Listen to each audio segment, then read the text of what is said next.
Pileg dan Pilpres baru saja berlalu, dan sebentar lagi di akhir tahun, tepatnya di tanggal 27 November 2024, kita akan melakukan pilkada serentak. Apa tren dari pilkada serentak kali ini? Mari kita bahas bersama.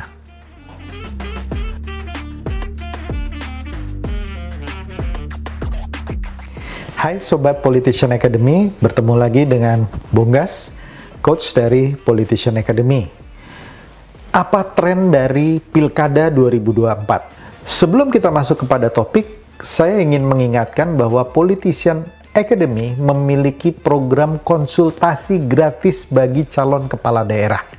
Nah, waktunya adalah hari Selasa dan hari Jumat, mulai dari pukul 10 pagi hingga pukul 14 waktu Indonesia bagian Barat. Untuk selanjutnya bisa hubungi nomor dan nama di bawah ini. Baik, kita lanjut kepada tren Pilkada 2024 menurut Politician Academy. Ada beberapa tren. Yang pertama, kecenderungan petahana untuk kalah lebih besar. Nah, kok bisa petahana yang sedemikian hebat, yang memiliki banyak keuntungan, bisa kalah atau dikalahkan oleh penantang? Menurut saya faktornya adalah yang pertama tentang adanya PJS. Ya, kalau sebelumnya dari satu pilkada ke pilkada lainnya yang namanya petahana itu biasanya mengambil cuti hanya beberapa bulan menjelang kampanye saja.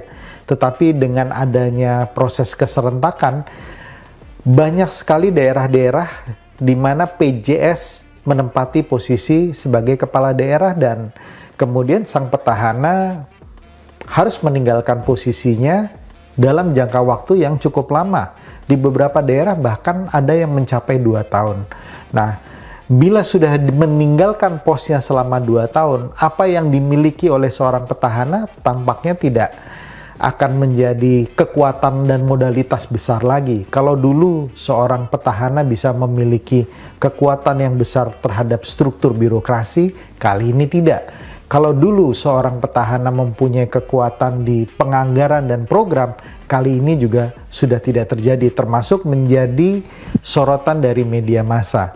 Karena sorotan itu akan lebih banyak kepada pejabat sementaranya dibandingkan sang petahana yang sudah meninggalkan posisinya tersebut.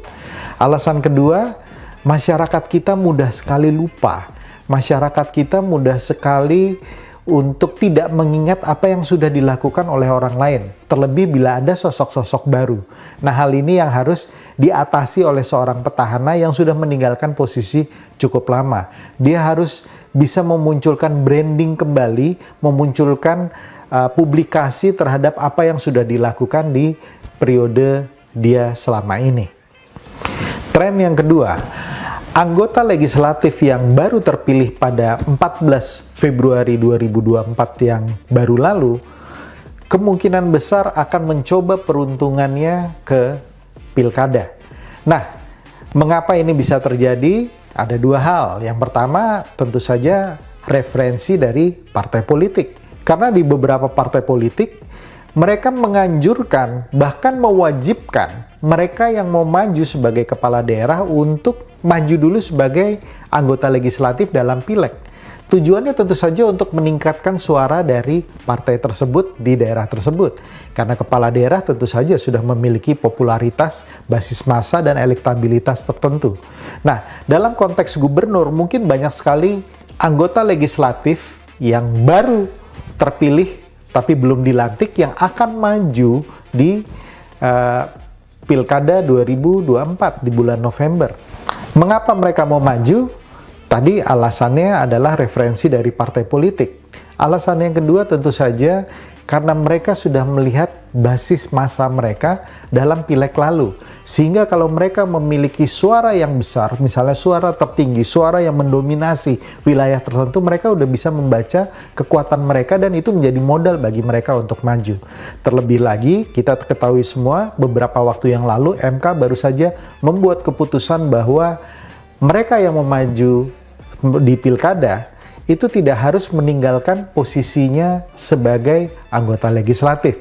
Tren ketiga, mahar dari partai politik akan semakin besar. Mahar yang dimaksud di sini tentu saja adalah biaya yang harus dikeluarkan seorang calon kepala daerah untuk modal mereka maju yang berupa dukungan dari minimal 20% satu partai politik atau beberapa partai politik yang ada di parlemen di daerah tersebut. Nah, ini merupakan syarat mutlak kalau mereka mau maju sebagai perwakilan dari partai politik. Kenapa mahar menjadi makin besar? Karena partai politik baru keluar uang besar sekali pada saat Pileg dan Pilpres lalu. Dan tentu saja mereka ingin mengganti biaya ini, pengeluaran mereka ini di ajang Pilkada. Sehingga ini kesempatan mereka untuk memberikan tarif tertentu yang dari waktu ke waktu terus meningkat berdasarkan perolehan kursi yang mereka dapatkan melalui Pileg 2024 lalu. Nah, bagaimana supaya mahar ini nanti tidak menjadi masalah, tidak menjadi kendala, dan bagaimana cara mengatasinya saya akan membahas di dalam konten saya yang lain. Tren keempat, politik dinasti atau politik kekeluargaan akan semakin meluas. Ya, tentu saja kita bisa melihat contoh dalam Pilpres kemarin, dan ini kemudian akan meluas di daerah-daerah di seluruh Indonesia. Mulai dari keluarga inti, kepala daerah, pengurus partai politik, anggota dewan, hampir semua berusaha untuk memanfaatkan kesempatan pilkada ini untuk semakin meluaskan pengaruhnya. Terlebih ya kita tahu semua kemarin kita baru saja diperlihatkan sebuah contoh di mana dinasti itu makin menguat, dan ini saya yakin akan menyebar ke seluruh Indonesia dalam konteks pilkada. Kelima, ini yang saya paling khawatirkan, di mana dengan terjadinya proses yang lalu, maka politik uang akan makin merajalela.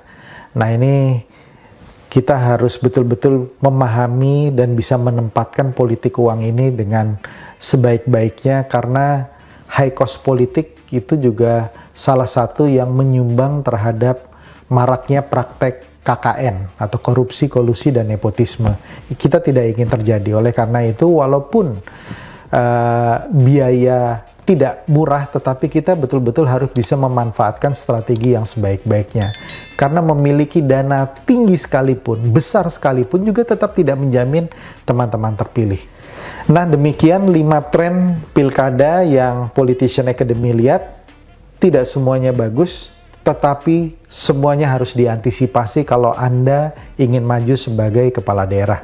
Oleh karena itu, manfaatkan kesempatan untuk melakukan konsultasi gratis, baik secara langsung maupun melalui Zoom, untuk teman-teman yang serius sekali maju sebagai kepala daerah. Waktunya adalah hari Selasa, setiap hari Selasa dan Jumat, pukul 10 sampai pukul 14.00, dan teman-teman bisa menghubungi nomor berikut. Terima kasih, semoga berhasil, selamat bersiap-siap, dan salam kebangsaan.